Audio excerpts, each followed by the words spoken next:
तुम जरा इन 3 फोटोज को देखो और बताओ कि अगर तुम एक लड़की होते या फिर जनरली भी तुम अपनी सिस्टर के लिए या अपनी किसी बेस्ट फ्रेंड के लिए किसे चुनते। तो guys I am pretty sure कि तुम में से ज़्यादातर लोगों ने थर्ड फोटो को चुना होगा, तुम में से शायद कुछ लोगों ने सेकंड फोटो को चुना होगा, पर तुम में से किसी ने भी फर्स्ट फोटो को नहीं चुना होगा।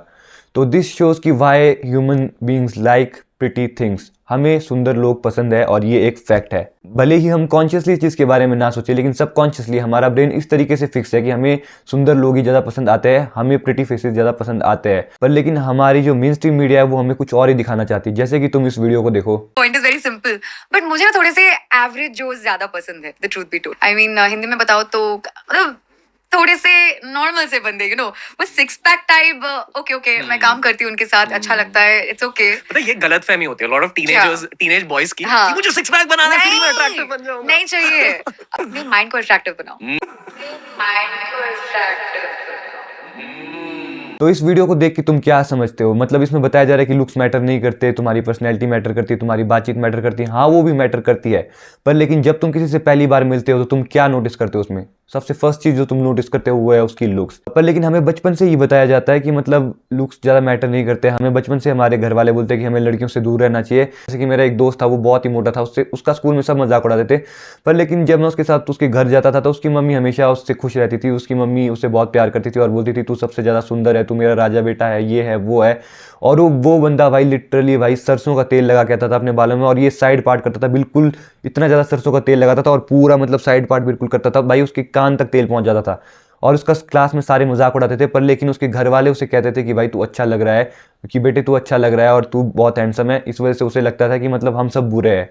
और यही सबसे बड़ी प्रॉब्लम होती है कि जब तुम्हारी लुक्स अच्छी नहीं होती, तुम्हारे दोस्त नहीं बन पाते, तो तुम सोसाइटी को ब्लेम करना स्टार्ट कर देते हो, तुम और लोगों पे ब्लेम करना स्टार्ट कर देते हो। तुम सोचते हो कि और बच्चे बुरे हैं और लड़कियां ही बुरी है। पर अब मुझे इतना तो समझ आ गया कि अगर तुम अपने घर वालों की नज़रों में अच्छे हो, अगर तुम्हारे घर वाले तुम्हें मतलब हैंडसम कह रहे हैं, सुंदर कह रहे हैं, तो भाई इसका मतलब तुम औरों की नज़रों में शायद वैसे नहीं दिखते होंगे, शायद तुम्हारी लुक्स घटिया है। क्योंकि हमारे घर वाले बेसिकली उनका माइंडसेट अलग है। उनके हिसाब से मतलब अगर तुम थोड़े मोटे हो तो तुम थोड़े अच्छे लोगे, तुम क्यूट लगोगे। ओल्ड टाइम्स में मतलब फैट होना बहुत ही मुश्किल होती थी, क्योंकि उस वक्त सबके पास खाना उतना नहीं होता था और काम बहुत ही ज़्यादा होता था। तो इस वजह से मतलब हमारे पेरेंट्स का तो ओल्ड परसेप्शन ऐसा बन चुका है। पर लेकिन गाइस तुम्हें अपनी न्यू परसेप्शन के हिसाब से चलना पड़ेगा, और जो आजकल की दुनिया में चल रहा है उस हिसाब से तुम्हें चलना ही पड़ेगा। जैसे कि तुम मेरी ये फोटो देख लो, ये मेरी 4 साल पुरानी फोटो है जब मैं स्कूल टाइम में था। तो इसमें तुम देख सकते हो कि मेरी लुक्स बहुत घटिया थी। मैं अपनी मम्मी की नज़रों में बहुत ही अच्छा था, और आजकल मेरी मम्मी मुझे बोलती है कि अब तू क्या गरीबों का बच्चा लग रहा है, कुछ खा पी लिया कर, मतलब और भी मुझे बहुत कुछ सुनाती है कि मतलब अब तू बिगड़ गया है। पर मुझे पता है कि अब मेरी लुक्स पहले से इंप्रूव हो गई है। पर तुम्हारे घर वाले ये चीज़ नहीं समझ पाएंगे और तुम्हें इस चीज़ से आगे बढ़ना ही होगा। तो गाइस सबसे पहले तो तुम्हें अपने इस पुराने माइंडसेट की भाई मैं अच्छा दिख रहा हूँ, मतलब मैं बढ़िया हूँ, दुनिया ही घटिया है, सब लोग ही चूतिए है, इस माइंडसेट से बाहर निकलना पड़ेगा और खुद को ये समझाना पड़ेगा कि भाई मुझे इंप्रूवमेंट की ज़रूरत है, तभी तुम खुद को इंप्रूव कर पाओगे।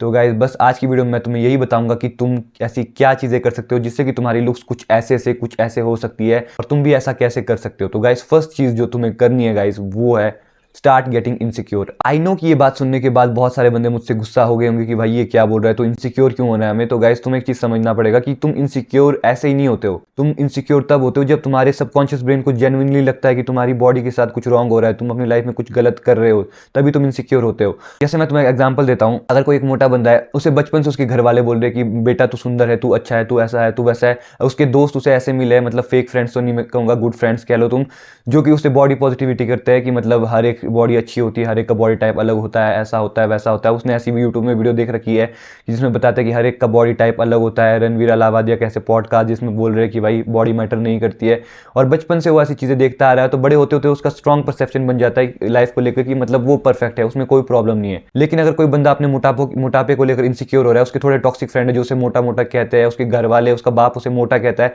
तो गाइज वो बंदा अपने आप को पक्का इंप्रूव करेगा, पक्का इंप्रूव 100% इंप्रूव करेगा अगर वो बुली हुआ है तो। तभी मतलब एक हद तक बुलिंग भी बहुत अच्छी होती है, मतलब वो बंदे को उन चीज़ों को इंप्रूव करा देती है जो जिसमें कि वो घटिया था। जैसा कि मैं तुम्हें एग्जांपल देता हूँ कि गर्ल्स में ये बहुत ही ज़्यादा बड़ी प्रॉब्लम होती है। मतलब मैंने देखा है भाई, एवरेज गर्ल जो 4 और 5 होगी वो भाई अपने आप को सोचती है कि वो 10 आउट ऑफ 10 है, क्योंकि भाई आजकल सोसाइटी में इतनी मतलब पॉजिटिविटी हो गई है। मतलब लड़कियों को लगता है कि वो मतलब सुंदर ही है, किसी भी लड़की को नहीं लगता होगा कि वो मतलब एवरेज है या फिर वो बदसूरत है।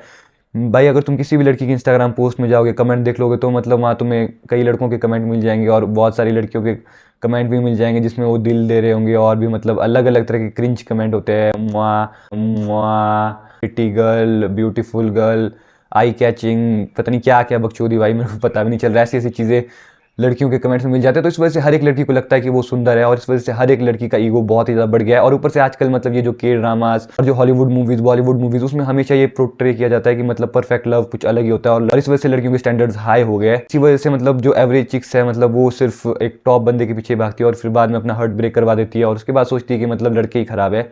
जबकि जो उनके एवरेज, जो उनके लाइक के बंदे थे, जो उनके लेवल के बंदे थे, उन्हें वो कभी चांस देते ही नहीं, क्योंकि उन्हें लगता है कि मतलब उन्हें सिर्फ हाई बंदों पे जाना है, क्योंकि उनका परसेप्शन ही ऐसा बन गया है। उन्होंने मूवीज़ ड्रामा देख के ऐसा अपने आप को बना लिया है कि उन्हें बस वही टॉप वाला बंदा ही चाहिए, और जो बॉटम वाले बंदे उन्हें चाहिए नहीं। और उस वजह से बाद में वो कहते हैं कि लड़के टॉक्सिक है, मतलब बंदे धोखा दे देते हैं, ये है वो है। तुम्हारे पास ऐसे दोस्त होना ज़रूरी है कि जो तुम्हें रियलिटी चेक देते रहे। सो गाइस, सेकंड चीज़ है रिमूविंग टैन। तो गाइस, अब तुम में से बहुत सारे बंदे बोलोगे कि भाई अब ये 2025 स्टार्ट होने वाला है, अब स्किन कलर मैटर नहीं करती, अब ये ऐसा है वैसा है, अब गोरे लोग भी टैन करवाना चाहते हैं, और मतलब सबको मतलब इंडियन स्किन ही सबसे बेस्ट है, अपनी स्किन टोन में कंफर्टेबल रहो। पर गाइस, अब तुम्हें पता है हम लोग रह रहे हैं भाई इंडिया में। इंडिया छोड़ो, अगर तुम इंडिया, पाकिस्तान, बांग्लादेश, नेपाल और भी मतलब साउथ ईस्ट एशियन कंट्रीज़, या फिर तुम चाइना, कोरिया, कहीं पे भी देख लो, मतलब जो भी एशियन कंट्रीज़ है, सब में मतलब लाइट स्किन मतलब बहुत इंपॉर्टेंट है। और अगर तुम्हारी लाइट स्किन है तो तुम्हें भाई एडवांटेज मिलेगा ही मिलेगा। तो गाइस, तुम टैनिंग कैसे रिमूव कर सकते हो, मैं तुम्हें ये बताने वाला हूँ। तो गाइस, सबसे पहले तो तुम्हें मतलब सन को अवॉइड करना पड़ेगा। तुम्हें समझना पड़ेगा जो सन से निकलती है UVA और UVB रेज, और वो बेसिकली तुम्हारी स्किन को डैमेज करती है। तो इस वजह से जो हमारी बॉडी है वो मतलब हमारी बॉडी मेलानिन को प्रोड्यूस करती है, और जिस वजह से हम टैनिंग से बचते हैं। लेकिन अब तुम्हें पता है कि अगर तुम्हें लाइट स्किन करनी है तो तुम्हें इसे मेलानिन के प्रोडक्शन को रोकना पड़ेगा। तो गाइस, तुम्हें सबसे पहले धूप के टाइम पे बाहर निकलना बंद करना पड़ेगा। तुमने बहुत सारे यूट्यूबरों को सुना होगा कि मतलब भाई तुम सनस्क्रीन लगा दो तो कुछ नहीं होगा, तुम्हें टैनिंग नहीं होगी। तो ऐसा कुछ नहीं होता। 11 से 4 बजे की धूप बहुत ही तेज होती है, और अगर इस टाइम पे तुम सनस्क्रीन लगा भी देते हो तो भी तुम्हें टैनिंग होगी। सनस्क्रीन तुम्हें कभी भी 100% प्रोटेक्शन नहीं देती। वो तुम्हें तुम्हारी स्किन को मतलब स्किन कैंसर से तो बचा लेगी, इन्फेक्शन से बचा लेगी, पर टैनिंग से नहीं रोक पाएगी। तो तुम्हें 11 से 4 बजे की सन को तो अवॉइड करना ही पड़ेगा मैक्सिमम टाइम। तुम चाहे कुछ भी करो, मतलब चाहे तुम मास्क लगा के जा सकते हो, तुम प्रोटेक्टिव गियर मतलब तुम हाथों में ग्लव्स लगा सकते हो, तुम फुल स्लीव लगा सकते हो। ऐसी चीज़ें करके तुम अपनी स्किन को बचा सकते हो। क्योंकि भाई अगर तुम इंडिया में हो तो भाई अगर तुम्हारी लाइट स्किन तुम्हें बहुत ही ज़्यादा बेनिफिट देगी, तुम्हें डेटिंग में प्रेफरेंस मिलेगी, तुम्हें दोस्त बनाने में भी ईजी होगी, और भी तुम्हारी लाइफ बहुत ईजी हो जाएगी। अगर तुम हायर एल्टीट्यूड में रहते हो, जैसे कि मैं हिमाचल में रहता हूँ, यहाँ पे ऐसा होता है कि मतलब धूप ज़्यादा खतरनाक होती है। जैसे मैं तुम्हें बताता हूँ, जितना तुम हायर एल्टीट्यूड में जाओगे, अगर तुम लद्दाख जाते हो, तुम कश्मीर जाते हो, तो वहाँ होता क्या है कि जो सन की UV रेज है वो और ज़्यादा डायरेक्ट होती है। तुम्हें तो सुबह उठ के ही सनस्क्रीन लगानी चाहिए, क्योंकि हायर एल्टीट्यूड पे मतलब स्किन पे बहुत ही ज़्यादा डैमेज होता है सन का।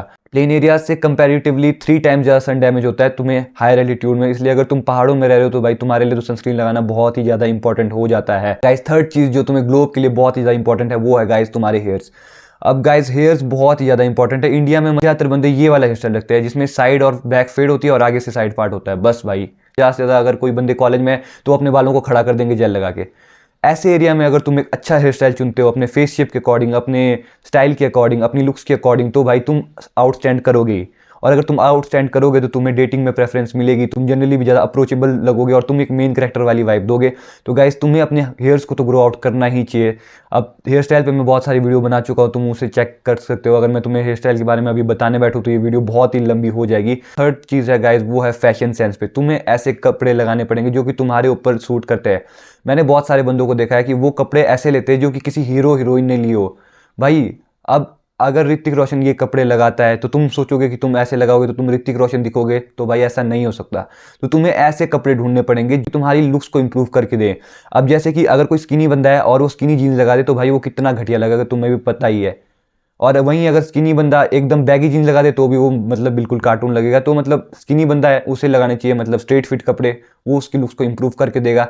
वहीं अगर बंदा थोड़ा सा मोटा है तो वो थोड़े से बैगी कपड़े लगा सकता है ताकि उसका फैट मतलब कवर अप हो जाए और वो ठीक ठाक अच्छा दिखे। तुम्हारी नेक अगर पतली है, शर्ट लगा सकते हो तुम जिसमें कि कॉलर हो ताकि तुम्हारी नेक थोड़ी सी थिक अपीयर हो। अगर तुम्हारे शोल्डर्स छोटे हैं, तुम्हारे शोल्डर्स अगर मतलब ऐसे झुके हुए हैं, अगर स्ट्रेट नहीं है बिल्कुल, तो तुम ऐसे कपड़े लगा सकते हो जो कि तुम्हारे शोल्डर में ठीक ठाक वॉल्यूम ला ले। तो तुम जिम जाते हो डेली तो तुम ऐसे कपड़े लगा सकते हो जो कि थोड़े टाइट हो ताकि तुम्हारी बॉडी ज़्यादा अच्छी होकर दिखे। अब मैं तुम्हें स्पेसिफिकली नहीं बता सकता कि तुम्हारे ऊपर कौन सा कपड़ा अच्छा लगेगा, ये तुम्हें खुद ट्राई करना पड़ेगा। या फिर फिर अगर तुम्हारे पास ठीक ठाक पैसा है तो तुम किसी फैशन डिजाइनर के पास जा सकते हो, वहाँ तुम अपॉइंटमेंट ले सकते हो और वो तुम्हें बता देंगे कि कौन से कपड़े तुम्हारे ऊपर अच्छे लगेंगे और कैसे रंग के कपड़े तुम्हारे ऊपर अच्छे लगेंगे, क्योंकि जो कपड़ों का कॉन्ट्रास्ट है वो भी तुम्हारे फेस पे बहुत ही ज्यादा इफेक्ट लाता है। जैसे कि अगर तुम डार्क स्किन वाले बंदे हो तो तुम्हें ऐसे कपड़े लगाने चाहिए जो कि लाइट हो ताकि तुम्हारे फेस पे कॉन्ट्रास्ट अच्छा हो। वहीं अगर तुम गोरे हो तो तुम्हें डार्क कपड़े लगाने चाहिए ताकि तुम्हारा फेस और ज्यादा ब्राइट लगे और तुम्हारी स्किन टोन ज्यादा अच्छी दिखे। ग्लो अप के लिए सबसे मेन इंपॉर्टेंट चीज है तुम्हारा स्किन केयर। स्किन केयर बहुत ही ज्यादा इंपॉर्टेंट है। स्किन केयर के लिए तुम्हें मैं बेसिकली 3 सिंपल स्टेप बताने वाला हूँ और ये मैं पहले भी बता चुका हूँ, इसलिए मैं तुम्हें ये जल्दी में बताने वाला हूँ। तो फर्स्ट चीज है गाइस, सनस्क्रीन। 50 SPF वाली सनस्क्रीन फेस की टाइप के अकॉर्डिंग तुम्हें लगाना है। अगर तुम्हें ऑयली स्किन है तो तुम्हें लगानी जेल बेस्ड सनस्क्रीन, और अगर तुम्हारी है ड्राई स्किन तो तुम्हें लगानी क्रीम बेस्ड सनस्क्रीन। और सेकंड चीज़ है मॉइस्चराइजर। रात को जब भी तुम सोते हो मुंह धोने के बाद तुम्हें मॉइस्चराइजर लगाना है, और तुम्हें कभी भी ऐसा नहीं करना है कि मुंह धोने के आधे घंटे बाद तुम मॉइस्चराइजर लगा रहे हो तो कोई फायदा नहीं होगा। मॉइस्चराइजर तभी वर्क करता है जब तुम्हारी स्किन हल्की सी डैम्प हो, मतलब पूरी गीली नहीं हो पर पूरी सूखी भी नहीं होनी चाहिए, हल्की सी मतलब थोड़ा गीलापन होना चाहिए फेस पे, डैम्प स्किन बोलते हैं उसे। उस टाइम तुम्हें मॉइस्चराइजर लगाना है ताकि तुम्हारे स्किन पे, तुम्हारे फेस पे मॉइस्चर पूरा लॉक हो जाए। और गाइस फाइनल चीज़ है फेस वॉश। गर्मियों के टाइम पे तुम्हें यूज़ करना चाहिए फेस वॉश, और सर्दियों में तुम्हें यूज़ करना चाहिए क्लिनजर, और इसे तुम्हें यूज़ करना है दिन में 2 बार बस। और हफ्ते में तुम 1-2 बार कभी फेशियल स्क्रब यूज़ कर सकते हो ताकि तुम्हारी स्किन से सारी डेड स्किन सेल्स सब कुछ हट जाए। 6 स्टेप जो तुम्हारी लुक्स को बहुत ही ज़्यादा इंप्रूव करके देगा वो है guys playing any kind of sports. अब तुम इसमें कोई भी स्पोर्ट खेल सकते हो, चाहे बैडमिंटन हो, क्रिकेट हो, फुटबॉल हो, बास्केटबॉल हो, वॉलीबॉल हो, कुछ भी तरीके का स्पोर्ट खेल सकते हो। स्पोर्ट सिर्फ तुम्हारी मसल बिल्डिंग में हेल्प नहीं करेगा, ये तुम्हारी एजिलिटी, तुम्हारे स्टेमिना और तुम्हारा जो मतलब कोऑर्डिनेशन पावर है उससे भी बढ़ाएगा। जो बंदे स्पोर्ट्स खेलते हैं मतलब उन्हें ही पता होगा कि मतलब वो नॉर्मल बंदों से जब बहुत ज़्यादा फिट होते हैं, मतलब ज़्यादातर लड़कियां ऐसे लड़कों को प्रेफर करती है जो किसी तरीके का स्पोर्ट्स खेलते हो। और गाइस फाइनल चीज़ तुम्हें अपनी लुक्स को बेटर करने के लिए और तुम्हें अपने ग्लो के लिए करना है वो है guys start making friends better than you. तुम्हें ऐसे बंदे दोस्त बनाने चाहिए जो कि तुमसे बेटर हो, तभी तुम्हारी लाइफ में तुम्हें इंप्रूव करने का मन करेगा। अगर तुम अपने से ऐसे बंदों के साथ दोस्ती रखिए जो कि तुमसे घटिया दिखते हैं, जो कि बंदे पढ़ने में अच्छे नहीं है, जो कि बंदे नशे करते हैं, और मतलब जो जनरली जिन्हें बातचीत करने अच्छे से नहीं आती, उनके कुछ कनेक्शन नहीं है, तो तुम भी बेसिकली एक नर्ड बन जाओगे। तुम्हारा फ्रेंड सर्कल बहुत ही ज़्यादा इफेक्ट करता है गाइस, इस चीज़ को तुम समझो। अगर तुम बेटर बंदों के साथ बैठोगे तो तुम अच्छे होते जाओगे, या फिर तुम ऐसे बंदों के साथ बैठे हो जो कि इंप्रूव कर रहे हैं, वो भी बेटर नहीं है पर तुम्हें दिख रहा है कि वो डेली कुछ कर रहे हैं, वो खुद को इंप्रूव कर रहे हो, तो तुम भी उनके साथ इंप्रूव कर जाओगे। क्योंकि गाइस तुम्हारी जो सराउंडिंग है वो 90% तुम कैसे हो उसे इफेक्ट करती है। तो सबसे बड़ी बिगेस्ट मेरी जो टिप तुम्हें ग्लो अप के लिए रहेगी, तुम्हारे बेटर सेल्फ के लिए रहेगी, तुम्हें तुम्हारी इंप्रूवमेंट के लिए रहेगी, वो है गाइस अपने से बेटर फ्रेंड बनाओ। ये चीज़ बहुत ही ज़्यादा इंपॉर्टेंट है, तब तुम्हें किसी मोटिवेशन की जरूरत नहीं। तो बस गाइस यही था आज की वीडियो के लिए।